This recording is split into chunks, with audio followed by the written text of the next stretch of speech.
एवं अब देखिए आगे आपके क्वेश्चन जो रह गए थे पिछले में वीडियो में, जो आपके 20 क्वेश्चन तक हुए थे 11वीं क्लास के। अब आगे के देखो 11वीं के 21 से हम आगे क्वेश्चन देखते हैं। इसमें देखो आपके 21वें क्वेश्चन में क्या कहा है, यदि एक्स और वाई दो समुच्चय ऐसे हैं कि आपके एन एक्स अर्थात एन एक्स का मतलब हो गया एक्स में अवयवों की संख्या 17 है, एन वाई अर्थात वाई में अवयवों की संख्या 23 है, और एन एक्स यूनियन वाई जो समुच्चय बना है उसमें अवयवों की संख्या 38 है। तो एन एक्स इंटरसेक्शन वाई ज्ञात कीजिए। तो इसका हमें फॉर्मूला पता है, हम फॉर्मूले से इसको हल करेंगे। देखिए आपके क्या होता है कि n X union Y is equal to होता है n X plus n Y minus n X intersection Y. तो जो मान हमारे पास है वो सारे रख देंगे, क्योंकि हमारे पास यहाँ पे एन एक्स का मान हमें दिया गया है, क्या है वो है 17, एन वाई का मान दिया गया है वो है 23, n X in union Y का मान दिया गया है वो है 38। तो एन एक्स इंटरसेक्शन वाई का मान, इसका मान ज्ञात करना है। तो ये सारे मान रखेंगे तो हमारे पास ये हो जाएगा 38 बराबर 17 plus 23 minus n X intersection Y. तो देखो इन दोनों को जोड़ेंगे तो ये हो गया 38 बराबर 40 minus n X intersection Y. तो देखो आपके एन इंटरसेक्शन वाई को इधर ले आए, 38 को उधर ले जाए, तो ये हो जाएगा n X intersection Y is equal to 40 minus 38 पक्षांतरण करने पर तो कितना बच जाएगा 2। तो इसका मतलब इसमें कॉमन एलिमेंट सिर्फ और सिर्फ 2 है, इसके अलावा कोई कॉमन एलिमेंट नहीं है। इसके बाद देखो नेक्स्ट 22वां हमें कहा है यूनिवर्सल सेट। यदि यूनिवर्सल सेट है वो 1 से 9 तक है, और ए का मान है 1 2 3 4 और बी का मान है 2 4 6 8। तो हमें कहा है ए यूनियन बी का डेस ज्ञात कीजिए। तो पहले हम ए यूनियन बी निकाल लें, उसके बाद ए यूनियन बी का डेस निकाल लेंगे। तो देखिए 22वें में ए का मान हमें दिया गया है वो है 1 2 3 और 4। उसके बाद बी का मान दिया गया है वो है 2 4 6 8। ठीक है, ये हो गए दोनों सेट। हम पहले निकाल ले A union B. A union B है अर्थात पहले तो वो एलिमेंट ले जो कॉमन है, फिर दोनों में अलग अलग। देखो 1 2 3 4, इनमें देखो आपके 2 और 4 तो कॉमन एलिमेंट में आ गया, पीछे क्या बच गया 6 और 8। ठीक है, ये हो गया A union B. A union B का डेस निकालना है, अर्थात यूनिवर्सल सेट जो है उसमें से ए यूनियन बी घटा देते हैं। तो यूनिवर्सल सेट है 1 से 9 तक, 1 2 3 4 5 6 7 8 9। इसमें से हम ए यूनियन बी है वो है 1 2 3 4 6 और 8, ये घटा दें। तो इनमें देखो आपके 1 घट गया, 2 घट गया, 3 घट गया, 4 घट गया, उसके बाद 6 और 8। तो पीछे क्या बच गया 5 7 और 9। तो ए यूनियन बी का डेस बन गया 5 7 और 9। ठीक है, उसके बाद नेक्स्ट क्वेश्चन देखिए, अगला क्वेश्चन 23वां क्वेश्चन। 23वां क्वेश्चन क्या कहता है हमें, 23वां क्वेश्चन है कि वास्तविक संख्याओं का फलन है, जो कि हमारे पास क्या है, वास्तविक संख्याओं का फलन एफ एक्स बराबर हमें दिया गया है √9 माइनस एक्स स्क्वायर का प्रांत और परिसर ज्ञात कीजिए। तो प्रांत ज्ञात करना है तो सबसे पहले देखो इसका मान, फलन का मान हमेशा वास्तविक संख्या आना चाहिए। तो वास्तविक संख्या कब आएगी, जब इसका मान जो आपके √9 माइनस एक्स स्क्वायर, इसमें आपके पास देखो अगर अंदर वाला मान 0 से बड़ा हो जाए, ये वाला मान 0 से बड़ा या 0 के बराबर हो जाए, तब तक वास्तविक मान आएंगे। तो इसका प्रांत ज्ञात करने के लिए सबसे पहले देखो कंपैरिजन करेंगे, वो आपके ग्रेटर देन इक्वल क्या होना चाहिए 0, 0 से या तो बड़ा या उसके बराबर होना चाहिए। अब देखिए आपके पास पक्षांतरण करके इसको हल करें तो हमें पता है 9 इज़ ग्रेटर देन इक्वल होना चाहिए एक्स स्क्वायर के। अब इसको मैं ऐसे लिख लूँ, x square is less than equal होना चाहिए 9 के। दोनों और वर्गमूल कर दें तो कोई चिन्ह में कोई परिवर्तन नहीं आएगा, तो x is less than equal होना चाहिए ±3 के। तो आपके इसका प्रांत देखो क्या क्या आ गया हमारे पास। प्रांत आ गया -3 से 3 तक के एलिमेंट, अर्थात 3 से छोटा है, -3 से क्या है बड़ा है, और आपके 3 के बराबर है और -3 के भी बराबर है। तो इसका प्रांत आ गया। प्रांत के अकॉर्डिंग प्रेशर निकालें। प्रेशर निकालने पे देखो हमारे पास मान क्या क्या बन रहे हैं। मान हम देखेंगे इसमें, अगर x का मान देखो, x के मान हमारे पास बन रहे -3 इसमें रखें, f -3 पे मान निकालें तो क्या बनेगा देखो, √9 -3 का स्क्वायर क्या बन जाएगा, √9 - 9 बराबर क्या बनेगा 0। इसका मतलब एक तो मान बन गया 0। अब -3 से बड़ा अगर मैं -2 पे निकालूँ मान, तो -2 पे क्या बन रहा है देखो, √9 - -2 का स्क्वायर क्या बन जाएगा, √9 - 4 बराबर √5। ठीक है, तो √5 हो गया 2.414 के लमसम होता है। ठीक है, 414 नहीं होते, 2.2336 के लमसम होता है। ठीक है, अब देखो आपके -1 पे निकाले, 0 पे निकाले, तो 0 पे निकालने पे देखो हमारे पास क्या आता है, 2-3 मान निकाल के देख लें ताकि हमें पता चल जाएगा। 0 पे 9 - 0 क्या आ जाएगा, √9 बराबर 3।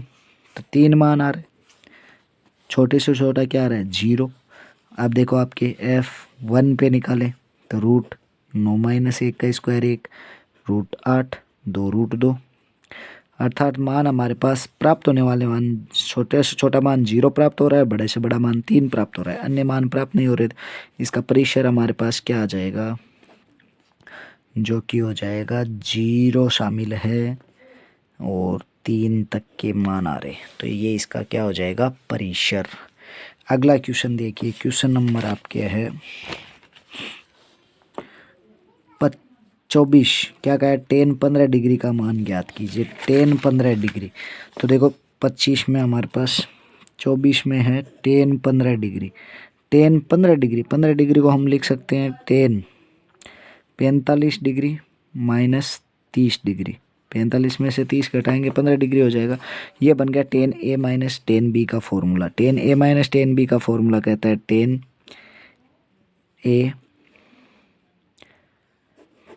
A B का फॉर्मूला, A - B का फॉर्मूला क्या कहता है, tan A tan B बट्टे 1 + tan A tan B। मान रख दे सारे, तो हमारे पास A का मान है 45, B का है 30, तो tan 45 डिग्री -30 डिग्री बराबर tan 45 डिग्री tan 30 डिग्री बट्टे 1 plus tan 45 degree tan 30 degree. तो ये हमारे पास हल करेंगे, tan 45 का मान 1, tan 30 का मान होता है 1/√3, 1 + 1 गुणा 1/√3। एलसीएम लेके हल करें तो ये बन जाएगा √3 - 1 बट्टे √3 और बट्टा बनेगा √3 + 1 बट्टे √3। √3 से √3 कट जाएगा, हर का परिमेयकरण कर दें तो √3 - 1 बट्टे √3 + 1 गुणा √3 - 1 बट्टे √3 - 1, हर का परिमेयकरण हर के संयुग्मी से ऊपर नीचे गुणा कर दे, तो ये बन जाएगा √3 - 1 का होल स्क्वायर क्या होता है 3 + 1 4 + 2 √3 -2 √3 सॉरी, बट्टे ये हो जाएगा A + B गुणा A - B, तो A का स्क्वायर 3 - 1 क्या बन जाएगा 2, 2 का भाग दे देंगे तो ये बन जाएगा 2 - √3। ये इसका आंसर बन जाएगा हमारे पास। नेक्स्ट देखिए 25वां क्वेश्चन। 25वें क्वेश्चन में क्या कहा है, √5 + 3 आयोटा का गुणात्मक प्रतिलोम। तो देखिए हमें कहा है √5 + 3 आयोटा का गुणात्मक प्रतिलोम। गुणात्मक प्रतिलोम का कहते हैं, गुणात्मक प्रतिलोम हमेशा 1 के बट्टे में उस संख्या को लिखने पे प्राप्त होगा। क्या हो जाएगा 1/5 √+ 3 आयोटा। ठीक है, अब ये हमारे पास हो गया। अब इसको देखो बट्टे में हम रूट और आयोटा में संख्या नहीं लिखते हैं, तो इसका हर का संयुग्मीकरण आपके परिमेयकरण करेंगे। तो हर के संयुग्मी से, संयुग्मी का मतलब हो गया जो आयोटा के साथ वाली संख्या उसका चिन्ह चेंज करके ऊपर नीचे गुणा कर देंगे। √5 माइनस 3 आयोटा बट्टे √5 माइनस 3 आयोटा। अब ये देखो ये तो 1 से गुणा होगा, सेम ही रह जाएगा √5 माइनस 3 आयोटा। और हर देखो a प्लस बी गुणा a माइनस बी का फॉर्मूला लग जाएगा। तो a का स्क्वायर √5 का स्क्वायर 5 माइनस और 3 आयोटा का स्क्वायर हो गया माइनस के 9, -9 और माइनस माइनस प्लस 9। तो ये हो गया √5 माइनस 3 आयोटा बट्टे 14। अलग अलग भाग दोगे तो अलग अलग भाग दे दो, ये हो जाएगा √5 बट्टे 14 माइनस 3 बट्टे √14, सॉरी 3 बट्टे 14 आयोटा। ये आंसर बन जाएगा। नेक्स्ट क्वेश्चन देखिए आपके 26वां क्या कहा है। 26वें में ये कहा है हमें कि √3 प्लस आयोटा का ध्रुवीय रूप। √3 जेड में दिया गया है √3 प्लस आयोटा का ध्रुवीय रूप। ध्रुवीय रूप से हम कंपेरिजन करेंगे। ध्रुवीय रूप होता है r cos theta plus iota sine theta. अब तुलना से देखो, तुलना से हमारे पास मान क्या प्राप्त होता है। r cos theta is equal to √3, r sine theta is equal to बन रहा है 1। क्यों तुलना करोगे, समीकरण 1 आ गया, समीकरण 2। हमें मान किस किस के चाहिए, r और थीटा के। थीटा और r के मान आते ही हमारे पास ध्रुवीय रूप हो जाएगा। तो देखिए समीकरण 1 और 2 का वर्ग करके जोड़ दें। समीकरण 1 व 2 का वर्ग करके जोड़ने पर तो हमारे पास ये बन जाएगा r square cos square theta plus sine square theta 1 बन जाएगा इज इक्वल टू 3 का स्क्वायर √3 का स्क्वायर 3 प्लस 1 का स्क्वायर 1, क्या आ जाएगा 4। तो r निकालना है तो दोनों तरफ वर्गमूल कर दें तो क्या बन जाएगा 2। r का मान आ गया तो समीकरण 1 में r का मान रख दें। r का मान रखने पर r का मान रख दिया तो 2 कोस थीटा बराबर √3। 2 का पक्षांतरण कर दें तो cos theta is equal to बन जाएगा √3 बट्टे 2। और √3 बट्टे 2 कोस में किसका मान होता है, कोस π/6 का, अर्थात 30 डिग्री का मान होता है। कोस से कोस कट जाएगा तो थीटा बराबर क्या आ गया π/6। तो देखो r का मान आ गया, थीटा का मान आ गया, तो इसका ध्रुवीय रूप क्या हो जाएगा। देखो ध्रुवीय रूप z is equal to r का मान है 2 कोस π/6 प्लस आयोटा 2 साइन π/6। 2 कॉमन लेना चाहिए, 2 कॉमन लेके भी लिख सकते हैं। z बराबर 2 कोस π/6 प्लस आयोटा साइन π/6। ये आंसर हो गया। नेक्स्ट अगला क्वेश्चन देखिए आपके 27वां क्या कहा है। 1 से 2001 तक, 1 से स्टार्ट करना है, 2001 तक पूरी लेनी है। आपकी कौन सी संख्या है, विषम पूर्णांक। देखो एक विषम है, उसके बाद 3, 5, 7, 9, 11, ये सारी विषम पूर्णांक है। तो देखो आपके लास्ट हो गया 2001 तक आपके कहा है विषम पूर्णांकों का योगफल। तो देखो ये एक समांतर श्रेणी बन रही है क्योंकि यहाँ पे a का मान तो 1 है। d देखोगे आपके 3 माइनस 1 2 बन रहा है। वैसे ही 5 माइनस 3 भी क्या बन रहा है, 2 बन रहा है। हर कंडीशन में 2 बन रहा है, इसका मतलब सारा अंतर समान आ रहा है, तो समांतर श्रेणी है। समांतर श्रेणी के n पदों का योगफल। तो पहले nवां पद ज्ञात करेंगे क्योंकि हमें 2001 है, पद कितने हैं वो पता नहीं है। तो nवां अंतिम पद हमें दिया गया 2001, या nवां पद हमें 2001 दिया गया। n का मान निकालेंगे तो n का मान निकालने के लिए nवां पद का फॉर्मूला यूज करेंगे। क्या होता है, an बराबर a plus n-1 into D. मान रख दो, an का मान 2001 बराबर a का मान 1 प्लस n का मान हमारे पास है नहीं तो n-1, d का मान है 2। 1 को इधर भेज दें तो 2001 में से 1 घटाओगे क्या बचेगा 2000 बराबर 2 इंटू n-1। 2 को और भेज दें या पहले इनको इधर उधर लिख लें, n-1 बराबर 2000। अब देखो 2 गुणा में उधर जाएगा, भाग में चला जाएगा, n-1 बराबर आ जाएगा 2000 बट्टे 2 कितना हो जाएगा 1000। अब देखो n का मान चाहिए तो n बराबर 1000, 1 का इधर पक्षांतरण करोगे माइनस से प्लस में आ जाएगा, क्या आ जाएगा 1001। तो हमारे पास कितने पद है टोटल 1001। तो 1001 पदों का योगफल n पदों का योगफल समांतर श्रेणी में क्या हो जाएगा एस एन बराबर n/2। प्रथम पद और अंतिम पद है तो ये फॉर्मूला लगा देंगे a प्लस एल। एल क्या होता है अंतिम पद, या ए एन भी लिख सकते हैं इसको। तो एस 1001 निकालना है बराबर 1001/2। ए का मान 2 सॉरी ए का मान 1 प्लस एल अंतिम पद है 2001। दोनों को जोड़ेंगे 2002 तो 1001 गुणा 2002/2। 2 का भाग 2002 में 1001 बार, तो ये हो गया 1001 गुणा 1001। दोनों का गुणा आ जाएगा 100202001। ये आपके आ गया आंसर। कितना आ जाएगा योग, देख लो, इकाई, दहाई, सैकड़ा, हजार, 10,000, लाख, 10 लाख, 10 लाख, 2001। ये आपके आंसर बन जाएगा। नेक्स्ट क्वेश्चन नंबर 28 है। इसमें देखो हमारे पास a का मान दिया गया है, ठीक है। पहले देखो आपके 28वें का पहला है फलन दिया गया है fx बराबर,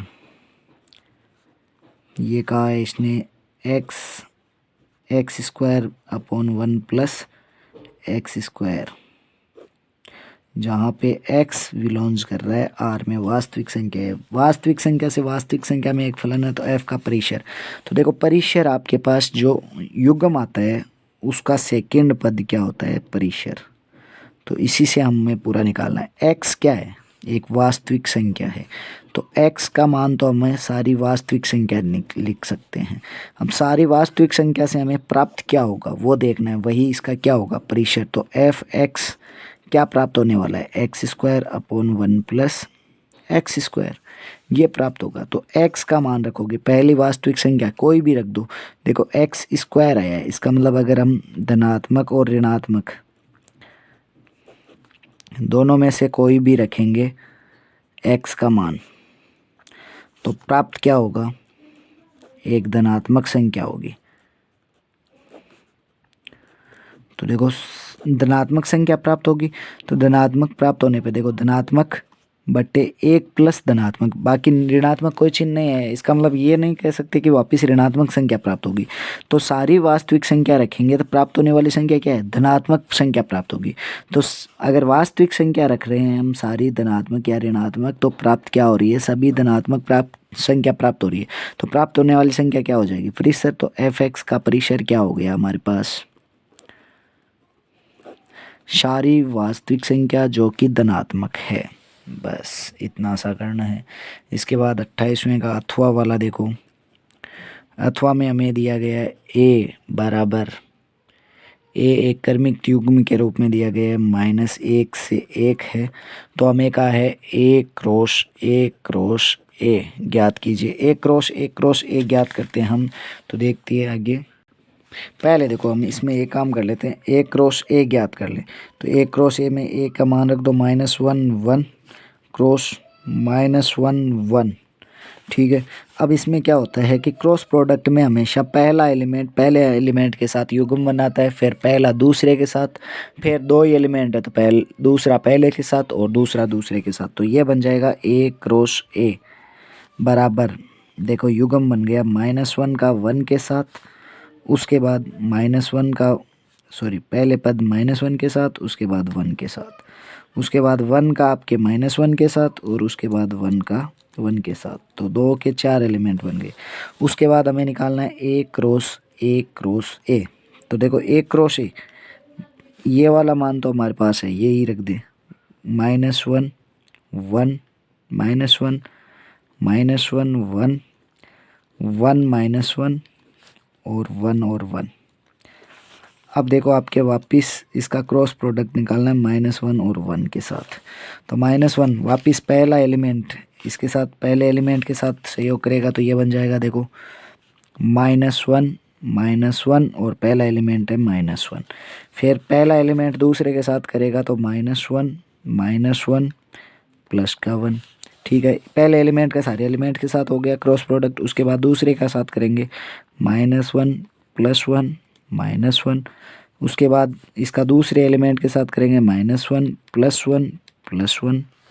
नेक्स्ट हम देखेंगे तीसरे एलिमेंट का, दोनों एलिमेंट के साथ क्या हो जाएगा 1 -1 और -1। उसके बाद 1 -1 और 1। उसके बाद लास्ट एलिमेंट का होगा तो लास्ट एलिमेंट का 1 1 -1 फिर 1 1 और 1। ये आपके इसका आंसर बन जाएगा क्रॉस प्रोडक्ट। 4 नंबर का दिया था लेकिन बहुत ही छोटा सा दिया है। अगर आप कंफ्यूज होते हो ज़बरदस्ती तो वो आपकी गलती है भाई। उसके बाद 29वां देखो, सिद्ध करना है। सिद्ध कीजिए कि 10π/4 + x बट्टे 10π/4 - x बराबर होगा 1 + 10x बट्टे 1 - 10x का होल स्क्वायर। तो देखो इसको हल करते हैं हम।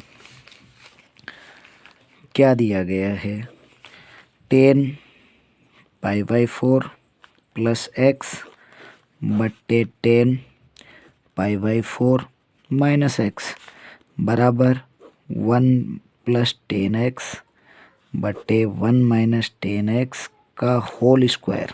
ठीक है, अब इसको हल करते हैं हम। देखिए टेकिंग LHS लेके हल कर लें। क्या है 10π/4 + x बट्टे 10π/4 - x। तो ये देखो फॉर्मूला बन रहा है ऊपर वाला 10a + b का और नीचे वाला बन रहा है 10a - b का। तो दोनों में फॉर्मूला लगा दे 10a + b। 10a + b कहता है 10a, तो 10π/4 + 10b 10x बट्टे 1 - 10a हो गया π/4, 10b हो गया x। ऐसे ही देखो इसमें माइनस का चिन्ह है तो दोनों चिन्ह चेंज हो जाएंगे, बाकी सेम ही सिस्टम चलेगा। तो ये हो जाएगा 10π/4 - 10x बट्टे 1 + 10π/4 10x। अब देखो 10π/4 हमेशा होता है 1, तो ये बन गया 1 + 10x बट्टे ये देखो बन गया 1 - 10x। ठीक है, और बट्टे वाला देखो आपकी क्या बनेगा 10π/4 1 - 10x बट्टे ये बन गया 1 + 10π/4 1 हो गया तो 10x से गुणा करोगे 10x।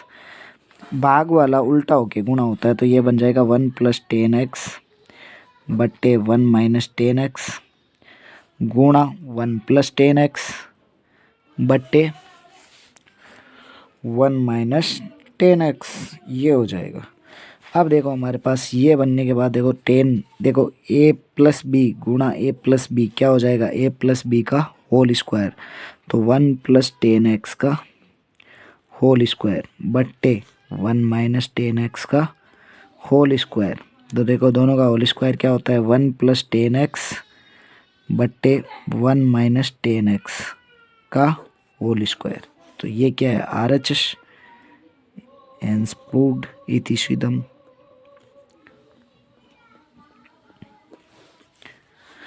इसका अथवा वाला देखते हैं क्या दिया गया है।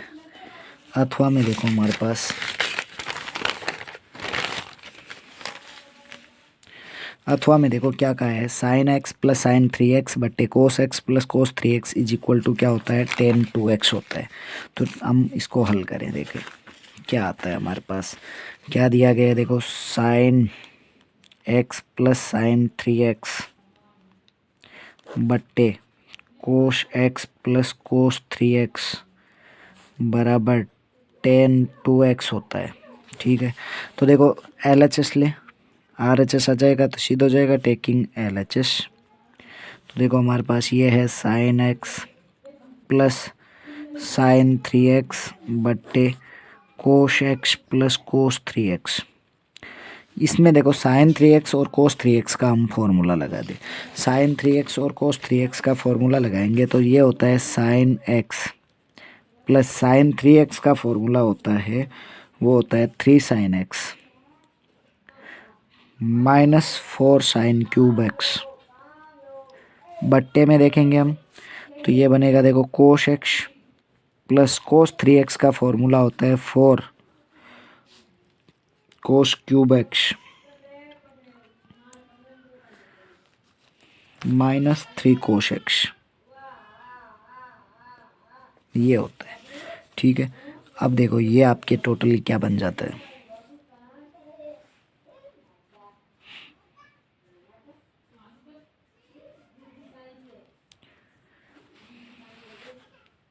बाई मिस्टेक हमने क्या लिख दिए है, 3 3 सही है। तो देखिए आपके ये बन गया 4 sine x minus 4 sine cube x बट्टे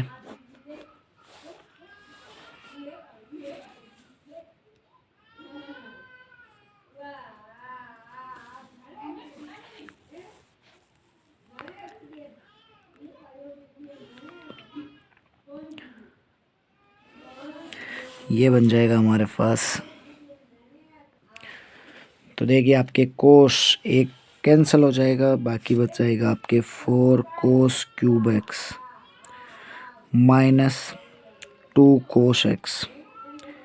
ठीक है, ऊपर वाले में हमारे पास से, चलो आगे हल करते हैं।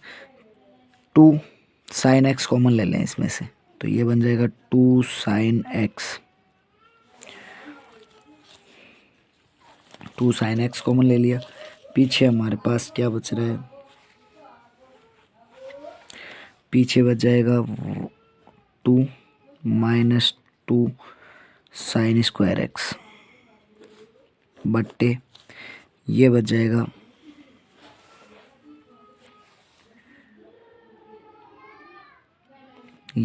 देखो 2 कोस एक्स कॉमन ले लो, तो 2 कोस स्क्वायर एक्स माइनस 1 बचेगा। तो ये देखो 2 से 2 कैंसिल, साइन बट्टे कोस क्या हो जाएगा 10। ठीक है, और ये हमारे पास देखो क्या बन रहा है, ऊपर वाला और नीचे वाला दोनों देखो, तो ये बन जाएगा देखो 2 और कॉमन ले लो इसमें से, 2 sine x 1 minus sine square x, और बट्टे वाला देखो हमारे पास ये बन रहा है कोश एक्स, तो है ये कोश 2x का फॉर्मूला बन गया। ठीक है, अब इसको हल करेंगे तो ये बनेगा sine 1 minus sine square x क्या होता है, कोस स्क्वायर एक्स, तो ये बन गया 2 sine x cos square x बट्टे कोश एक्स कोश 2x, तो एक देखो घात कैंसिल, तो ये देखो 2 साइन एक्स कोस एक्स क्या बन जाएगा, साइन 2x बट्टे कोश 2x, साइन 2x बट्टे कोश 2x क्या होता है, टेन 2x बराबर है RHS। यही हमें सिद्ध करना था, हेंस प्रूव्ड। नेक्स्ट देखो 30वां प्रश्न क्या कहता है। 30वां प्रश्न है, इसमें आपके कहा है कि R का मान ज्ञात कीजिए यदि 5 4 PR बराबर है 6 5 PR माइनस 1।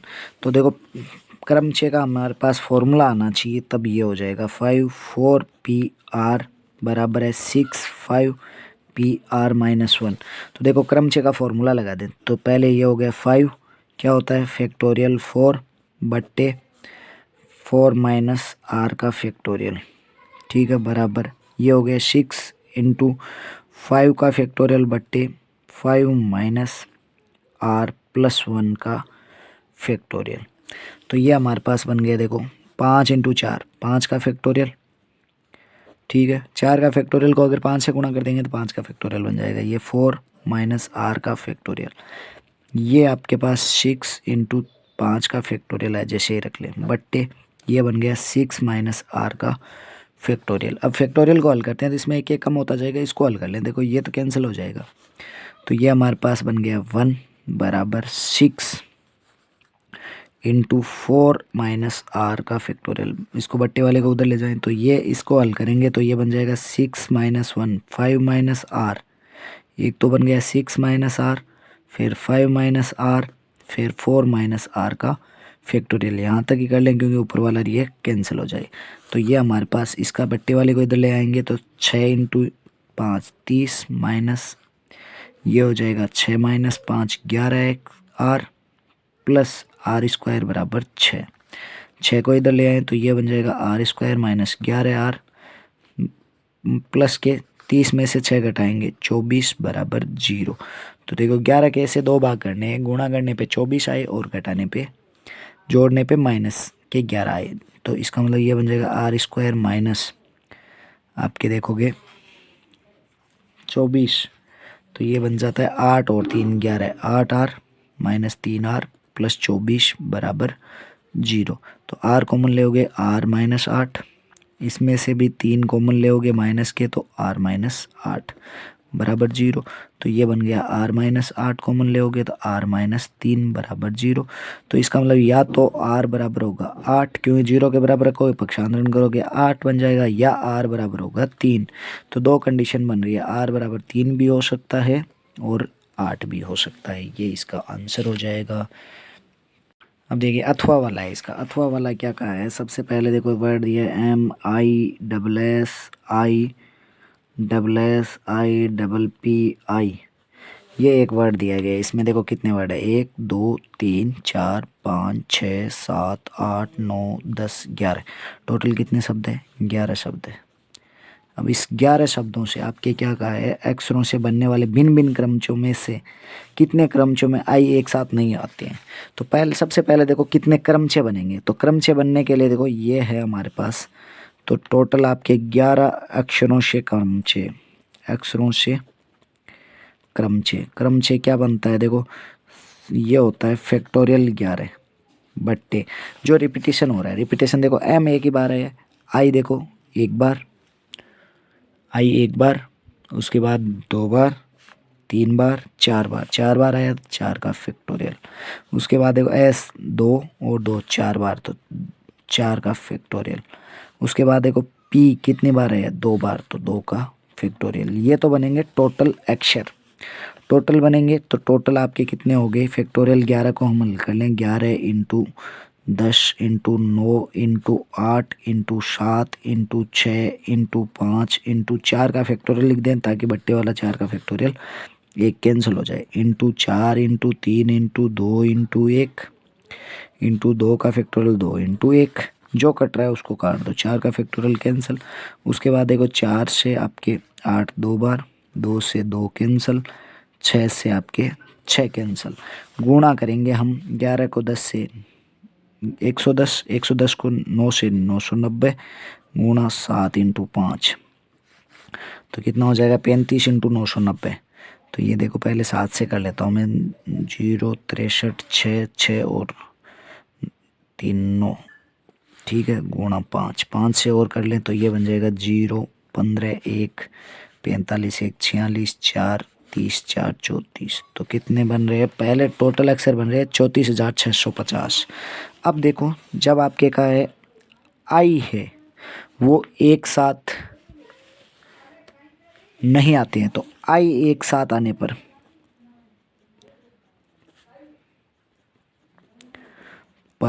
शब्द कितने बनेंगे। तो देखो आई एक साथ आ गया, तो पूरा आई 1 2 3 4, 4 बार आई है, तो चारों आई एक साथ अगर लिख दें हम,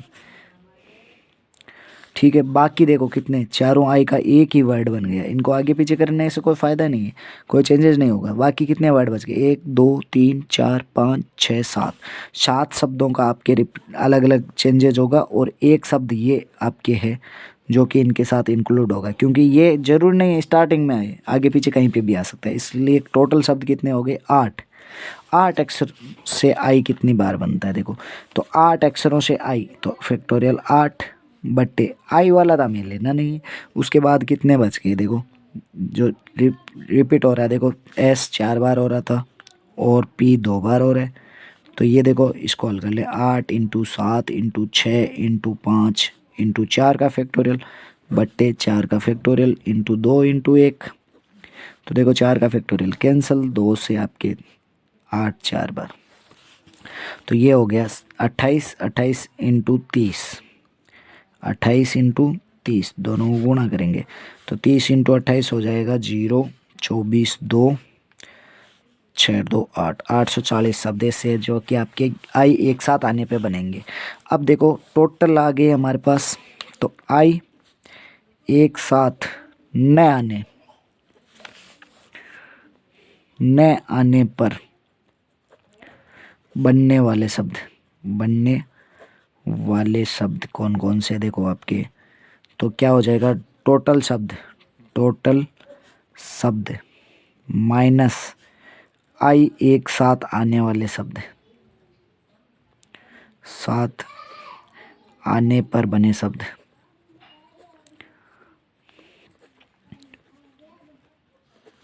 तो देखिए आपके टोटल शब्द कितने हैं, 34,650 माइनस आई एक साथ आएगा तो 840, घटाएंगे 0, 1, 8 और 8 तो 33,810 शब्द ऐसे हैं जो आई एक साथ आने पे बनेंगे। ठीक है, ये हो गया हमारा पेपर कंप्लीट।